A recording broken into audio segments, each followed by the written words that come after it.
I never imagined that a few pots of tomatoes would spark a full-blown neighborhood war. It started innocently, almost out of desperation, really. 3 months ago, I lost my job in accounting. One unexpected pink slip, a dwindling bank account, and a grocery bill that made me feel like I was hemorrhaging money just to survive. That night, over a modest $7 tomato salad, I did some math. Something didn't add up. Why was I spending so much on food when I had an empty driveway and plenty of sunlight? The very next day, I drove to the nearest hardware store, bought a few plastic planters, soil, and starter plants. Tomatoes, peppers, some herbs, even a few zucchini. My driveway became my little oasis of hope, a tidy, sun-drenched strip of life growing one green shoot at a time. I wasn't just growing food, I was growing dignity, stability, maybe even a little bit of joy. Within weeks, my garden started thriving. I saved $43 in grocery costs from my first harvest alone. It may not sound like much, but to me, it was everything. At first, people noticed, and in a good way. Mr. Garcia, the retired gentleman next door, smiled when he saw my basil taking off, and even offered some old tomato cages he no longer used. A couple of joggers slowed down just to ask what variety of peppers I was growing. For a moment, it felt like I was doing something right, something worthwhile, something small but meaningful. Then came the cameras. I'll never forget the first time I saw Patricia Wilson standing across the street in her crisp white tennis outfit, her perfectly styled blonde bob unmoving in the breeze. She didn't wave, she didn't smile. She just took photo after photo of my planters like they were evidence in a crime scene. "Beautiful day, isn't it?" I called out, trying to ease the tension. Her reply was cold, rehearsed, just documenting some concerns for the community meeting. That same night, I received an email from Richard Thompson, the HOA president. Subject line, "Violation Notice, 476 Oakwood Drive." The message was short, impersonal, and strangely ominous. "Your driveway setup violates Code 15, Section 3. Please remedy within 7 days or face fines." I sat there rereading the email, stunned. Container gardens were not prohibited in our HOA rulebook. I checked. Twice. Section 15-3 only mentioned driveways must be free from storage items, but my plants weren't junk, they were living, thriving, nourishing. The next morning, taped to my mailbox in an all-too-familiar cursive script, was a note. "Gardens belong in backyards, not where everyone has to see them. Concerned neighbor." No signature needed. I knew the handwriting. Patricia. That afternoon, I spotted her standing at the corner with Richard, the HOA president, the two of them whispering and pointing at my home like I'd committed a felony. That's when the unease began creeping in. What exactly were they planning? And why did a handful of vegetables cause so much discomfort to people who didn't even live on my side of the street? I had no idea that these simple planters would be treated like a threat. No idea that I had just stepped into a war I didn't sign up for. But if they thought I was going to rip out my food, give in quietly, and disappear, they didn't know me. And they certainly didn't know what I just discovered in our county records, the one legal detail that would turn this entire battle upside down. But that part of the story, well, we're just getting started. What began as a quiet act of self-sufficiency quickly turned into a battle of control. Within days of Patricia's pointed comments and Richard's violation email, the pressure started to mount. It wasn't just a warning anymore. It was an organized campaign. I woke up to find another notice taped to my front door. This time it wasn't digital or friendly. It was an official, signed document from the HOA board stating that I had 72 hours to remove all agricultural structures from my property or face a $100 per day fine. Agricultural structures? They were plastic planters from Home Depot. Nothing fancy, nothing permanent, but to the HOA, they were apparently a threat to the residential character of the community. I started noticing other changes. My neighbor Dave, who had stopped by once to admire my peppers, suddenly got a notice about his basketball hoop that had been sitting in the same spot for years. Mrs. Gonzalez's bird feeder, a decorative piece she said was a gift from her late husband, was now in violation too. Coincidence? I didn't think so. Anyone who had smiled at my garden or spoken kindly about it seemed to end up with an HOA letter in their mailbox. But the most disturbing development came one quiet afternoon when I returned from the grocery store. My driveway, usually a peaceful space of green and growth, was wrecked. Two of my largest planters were toppled, the soil scattered like ashes, young plants broken and crushed under bike tire tracks. At first, I thought it was an accident, until I checked the security camera I'd recently installed. The footage was clear. Patricia's teenage son, Tyler, and two of his friends laughing as they kicked over the containers. One of them could be heard saying, "My mom says this junk has to go." I was furious. I reported the vandalism to the police. Officer Davis came by, watched the footage, and quietly shook his head. "This falls under civil disputes with the HOA," he said, "but the video shows clear intent. If you want to press charges, you have every right." I didn't press charges then, but I had it documented, and something inside me hardened. That night, I received yet another certified letter. This one was colder, more threatening. It cited not only my garden, but now accused me of creating conditions conducive to vermin and visual disharmony with community standards. I read and reread the letter.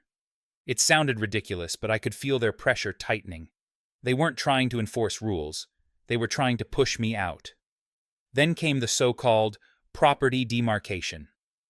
Early one morning, I was pouring my coffee when I heard the clinking of metal just outside. I opened the front door and froze. Two workers in yellow vests were installing metal spike strips. Yes, spike strips, along both sides of my driveway. They ran from the edge of my garage out to the street, a sharp metal trap completely surrounding my parked car. I ran outside in disbelief. "What the hell is this?" "Just following orders, ma'am," one of the workers mumbled, not even looking up. "HOA says these are to prevent unauthorized vehicle movement." "They're trapping me in!" I shouted. "I can't even drive my car without destroying my tires." I called the police again. Officer Martinez arrived, eyebrows raised as he took in the scene. "This is unusual," he admitted. "I've never seen a homeowners association take it this far." I was no longer just being fined. I was being held hostage in my own home. I tried to confront Richard, but I never got past Patricia. She met me at the end of her driveway with her phone already recording. "We warned you," she said, her smile cold. "Driveways are for cars, not crops. If you want the spikes gone, remove the vegetables." Their power play was clear. They wanted to break me, make me afraid, make me feel alone. But I wasn't afraid anymore. I was livid, and I wasn't alone. Later that evening, Dave stopped by. "I got fined for the hoop again," he said. "But we all saw what they did. It's gone too far." He wasn't the only one. 7 neighbors texted or knocked on my door that week, each with stories of similar intimidation, fines for gnomes, for flags, for sidewalk chalk. The HOA was abusing their power, and we all knew it. What they didn't know was that I had already discovered a legal clause buried in our original subdivision documents, something they hadn't counted on, something that could dismantle their entire argument. They thought they had won, but they forgot. Every bully has a blind spot, and I had just found theirs. The sound that morning was unlike anything I'd ever heard outside my home, a strange, metallic scraping that made my skin crawl. Mug of coffee still in hand, I stepped outside and froze. 2 men in bright yellow HOA maintenance vests were crouched along my driveway, bolting something long and jagged into the pavement. At first, I couldn't process what I was seeing, but then the light caught it. Gleaming rows of steel spikes, stretching along both sides of my car like medieval traps. I stumbled forward in shock. "Hey, what are you doing? Stop that!" One of the men glanced up with a neutral expression. "Just following HOA orders, ma'am. Property demarcation per directive from Mr. Thompson." "Those are spike strips," I shouted, my voice cracking. "You're trapping me in!" The older worker shrugged. "It's just a visual deterrent to mark violation zones. You were notified." "Notified?" My hands shook with fury. "You're installing vehicle-destroying traps around a car on private property." They didn't respond. I immediately pulled out my phone and began filming. "You are trespassing. You do not have my permission to install anything on my driveway." The younger of the two looked uneasy, clearly regretting his assignment, but the older man kept working. By the time I'd called the police, the damage was already done. Rows of spikes surrounded my car, their cruel angles waiting for rubber to cross them and burst. Officer Martinez arrived within the hour. He approached slowly, brows furrowed as he surveyed the scene. "They installed these under HOA directive?" he asked, kneeling beside one of the strips. He shook his head. "This is excessive, and it borders on unlawful detainment." "It doesn't just border," I snapped. "They've locked me in," he sighed. "Unfortunately, disputes with HOAs are usually considered civil matters. They claim it's property marking. But I'm going to escalate this to my supervisor. You may want to contact a lawyer." I barely heard him. My vision blurred from rage. I wasn't just dealing with overreach. I was now being physically trapped, like an animal in a cage, punished for growing tomatoes. Not an hour later, I marched down the sidewalk, hell-bent on confronting Richard. But I never made it to his door. Patricia, as always, was waiting. Standing in the middle of the street in a crisp linen blouse, phone raised, she began recording before I even said a word. "Well, well," she said with a smug grin. "Decided to come plead your case in person?" "What you've done is illegal," I growled. "You cannot imprison someone over potted plants." "You've had fair warning," she said coolly. "Your driveway garden violates 3 HOA regulations. The board voted unanimously to act." I looked around in disbelief. "With spike strips? You trapped me on my own property." She held up a manila folder filled with paperwork. "Violation of aesthetic standards. Unapproved use of residential space for agriculture. Community disruption." "Disruption?" I repeated, stunned. "Because I'm feeding myself from a garden?" Patricia didn't flinch. "Your little farm lowers property values. My sister's a realtor. We've already seen a drop in bids. People don't want to live next to a food plot." At that moment, Richard appeared on his porch, arms crossed. "You've made this difficult for everyone, you know. We've had multiple homeowner complaints." "This is harassment," I said, turning to him. "You both know it." "Remove the plants," he said, voice cold. "We'll remove the strips. That's the deal." I opened my mouth to argue, but something inside me went quiet. I looked at them, so proud in their authority, so sure I'd give up. They were waiting for a reaction. Tears, surrender, fear. But what they saw instead was calculation. Because I had a secret they didn't know yet. I'd found a clause in the county's agricultural preservation laws that could change everything. Still, I didn't let it show. I just said, "You'll hear from my lawyer." As I walked away, Patricia called after me, "You can't fight the HOA forever, dear." She was wrong. That evening, I borrowed my neighbor's car, careful to avoid the deadly spikes, and drove straight to a legal aid office downtown. With the original subdivision documents in hand, I met with an attorney named Sarah Jenkins, who specialized in HOA disputes. Her eyes widened as she read the clause I'd found in the dusty covenants. A protected right to cultivate food-producing plants on residential lots, including front yards and driveways. "This is a game changer," she whispered. The next day I posted one photo online, my car, imprisoned by glinting steel, with the caption, "Is this how HOAs solve disputes about vegetables?" It spread like wildfire. Patricia and Richard thought they'd won by going to the extreme, but all they did was light the match. And now, the whole neighborhood was watching. For the first time in weeks, I wasn't filled with rage, I was filled with purpose. That yellowed piece of paper I'd found buried in the dusty archives of the county records office wasn't just a document. It was a key to everything. I stared at the clause over and over, making sure it was real. Homeowners retain the right to cultivate food-producing plants on their property, and such right shall not be infringed by any future homeowners association or governing body. The date stamped on the covenant was 1992. It predated the HOA by nearly a decade. My heart pounded as I drove home in Ellie's borrowed car, avoiding the menacing glint of the spike strips still surrounding my own. The absurdity of it all wasn't lost on me. Steel traps on my driveway, weaponized bylaws, a vegetable garden turned battleground. But now, everything had changed. Patricia and Richard had overplayed their hand. In their obsession with control, they'd forgotten to check the one thing that mattered most, the actual law. The next morning, I marched into the law office of Sarah Jenkins, the county's most respected property rights attorney. Her reputation had preceded her, and judging by the smirk she gave after reading the covenant, it was well earned. "In 15 years," she said, tapping the clause with her pen, "I've never seen an HOA shoot themselves in the foot quite like this." "So, it's solid?" I asked, still half in disbelief. "Rock solid," she replied. "This clause can't be overruled by later HOA regulations. They're bound by it whether they like it or not. And those spike strips? That's unlawful detainment. We're talking possible criminal liability." Relief flooded through me so quickly I almost cried. For the first time, I felt like I had a voice, and the legal standing to be heard.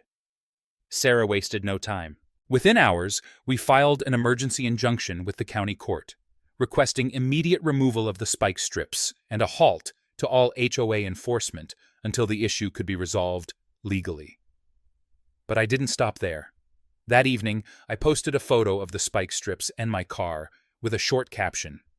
"Is this how HOA boards handle growing tomatoes?"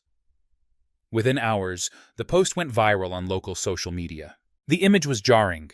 Rows of spikes glinting under morning light, circling a car as if it belonged to a fugitive rather than a resident. People were outraged. Neighbors I'd never spoken to began reaching out with support. A woman in the next subdivision over messaged me, "Our HOA's been doing similar things.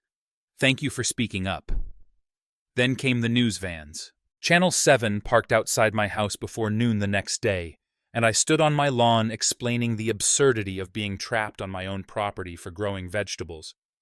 The moment I mentioned the agricultural heritage clause, the reporter's eyes lit up. "So, this development was built on old farmland?" I nodded. "And that history protects homeowners' right to grow food. It's been in the paperwork the whole time. They just never thought anyone would look." Suddenly, it wasn't just about my driveway. It wasn't even about tomatoes. It was about every homeowner who'd ever been bullied by their HOA into silence. The HOA board had hoped to isolate and intimidate me, but now they'd drawn national attention, and they had no idea how badly they'd miscalculated. When Patricia and Richard saw the news coverage, my calm voice, the flashing headlines, the spike strips juxtaposed with neat rows of cherry tomatoes, I imagine they realized too late that the power they clung to had just slipped through their fingers. Because now, it wasn't just my fight. It was everyone's, and this quiet gardener had just turned the rules against the rule-makers. The courthouse was colder than I expected, or maybe it was just my nerves. As I walked through the heavy double doors, the folder containing every photo, document, and legal clause I had gathered felt heavier than it should. Sarah Jenkins, my lawyer, stood beside me, calm and collected, but I could feel the storm she was ready to unleash. Inside, the courtroom buzzed with whispers. Neighbors, reporters, even city officials had come to witness what was now being called the garden case. And there they were, Richard Thompson and Patricia Davis, seated arrogantly across the aisle, flanked by their high-priced attorney in a sleek gray suit. Patricia's lips were tight, her nails digging into the armrest, while Richard leaned back in his chair like he owned the room. But the moment Judge Watkins entered, the energy shifted. She carried herself with quiet authority, her gaze sweeping over the room like a blade. "This court has reviewed all emergency filings," she said, adjusting her glasses. "And what I've seen is deeply troubling." Their lawyer stood quickly, voice syrupy smooth. "Your Honor, we merely sought to uphold the community's standards." "You may sit," she cut him off. The gavel struck with a loud crack, echoing through the tense silence. "Let's begin with the spike strips." On the courtroom screen, Sarah displayed photos of my driveway, the jagged metal strips gleaming menacingly around my car. Several people gasped. Even Judge Watkins flinched. "You installed these, Mr. Thompson?" she asked, fixing him with a stare. Yes, Your Honor, he said stiffly, as a form of property demarcation. Designed to puncture tires, Sarah interjected. The invoice from the contractor labels them explicitly as vehicle deterrent spike systems. Watkins turned to him again. Did you or did you not intend to immobilize Ms. Walker's vehicle? Richard hesitated. She was violating 3 codes. Patricia started, but the judge's gavel slammed again. Mrs. Davis, you are not recognized to speak. Then came the videos, the security footage showing Patricia's husband slashing my irrigation system in the dead of night. His hoodie, the garden shears, the clear sabotage. Gasps rippled across the courtroom again as Officer Martinez testified, confirming the arrest and Patricia's earlier lies about checking for vermin. Finally, Sarah presented our ace, the Agricultural Heritage Clause, the dusty legal covenant from 1992 that granted me, and every homeowner in Maple Creek, the irrevocable right to grow food on our properties. This language is binding, Sarah said. The HOA has no legal grounds to override it. Everything they've done, from fines to spike strips, violates protected homeowner rights. The courtroom was silent, except for the scratching of the judge's pen. Then, in a voice that was equal parts steel and thunder, she delivered the ruling.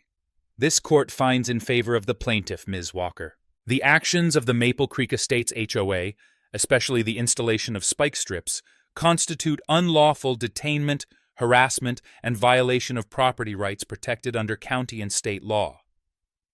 I felt my breath catch. My hands trembled. The HOA is hereby ordered to remove the spike strips immediately, pay $155,000 in damages, cover all legal fees, and repair any property destroyed during this dispute. Gasps again. But she wasn't done. Furthermore, Judge Watkins continued, the HOA board will be dissolved and new elections will be held within 30 days, under court supervision. Any further harassment toward Ms. Walker will result in contempt of court charges and possible criminal penalties. Patricia looked like she'd been slapped. Richard's jaw fell open. Their lawyer sat down, defeated. As we walked out of the courtroom, I was mobbed by neighbors, reporters, even strangers who had followed the case online. Sarah smiled proudly beside me, whispering, "This isn't just a win for you, it's a win for every homeowner who's ever been bullied into silence." That afternoon, when I returned home, I found nearly the entire neighborhood waiting. Cheers broke out as I stepped out of the car. The spike strips were already being removed under Officer Martinez's watch. Dave from down the street handed me a bouquet of sunflowers. "You stood up when the rest of us were too afraid. Thank you." I looked around and saw not just relief, but inspiration. People who had stayed quiet for years were finally speaking up, ready to change how our community worked together. Kids ran around my garden, pointing at the tomatoes. Elderly neighbors hugged me. A new sign had been placed near the cul-de-sac. Maple Creek Community Garden. Growing together. I thought of the sleepless nights, the fear, the rage, the helplessness. And now, this. Justice. Not just legal victory, but community rebirth. And it all started with a tomato plant. In the days following the court's ruling, something remarkable began to bloom, not just in my driveway garden, but across the entire Maple Creek Estates.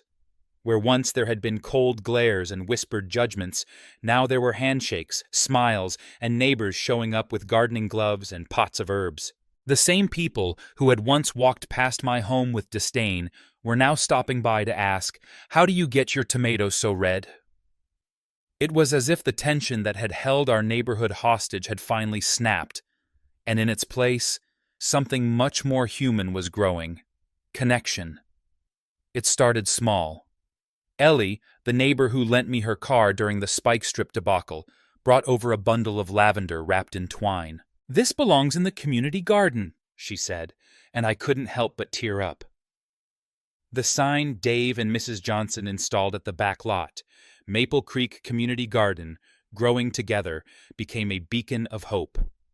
Within a week, 20 homes had contributed soil, seedlings, or tools. Children who had never said hello to one another before were now kneeling in the dirt, planting marigolds and green beans, their laughter echoing down the once silent cul-de-sac. What moved me most was the shift in spirit. Mr. Patel, who hadn't spoken more than 5 words to me in 2 years, showed up one morning with a bag of compost and a homemade watering can. "My wife always wanted a garden," he said, his voice thick with nostalgia. "She passed last spring. Maybe this can be her legacy." I had no words, just a hug that said more than any sentence could. Even those who had once sided with Patricia and Richard began to see things differently. Mrs. Gonzalez, who had originally signed the petition against my garden, approached me one afternoon with her granddaughter in tow. "She wants to grow strawberries," she said shyly, "and I told her you were the best person to ask." I knelt down and handed the little girl a tiny strawberry sprout. "Give it sunshine and be patient," I said. "Good things grow when we care."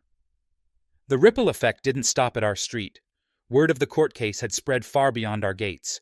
I received emails from people in other neighborhoods asking how to find their own community covenants, how to challenge unfair HOA rules, how to start gardens of their own.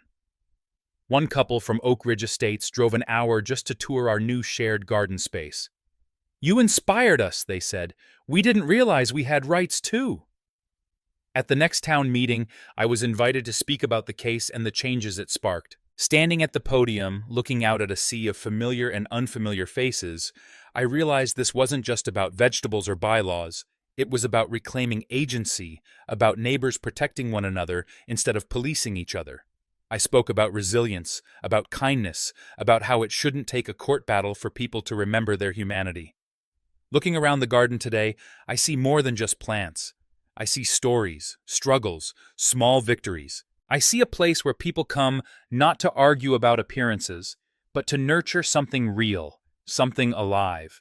And every time I pass the faint outline of where those spike strips once lay, I smile.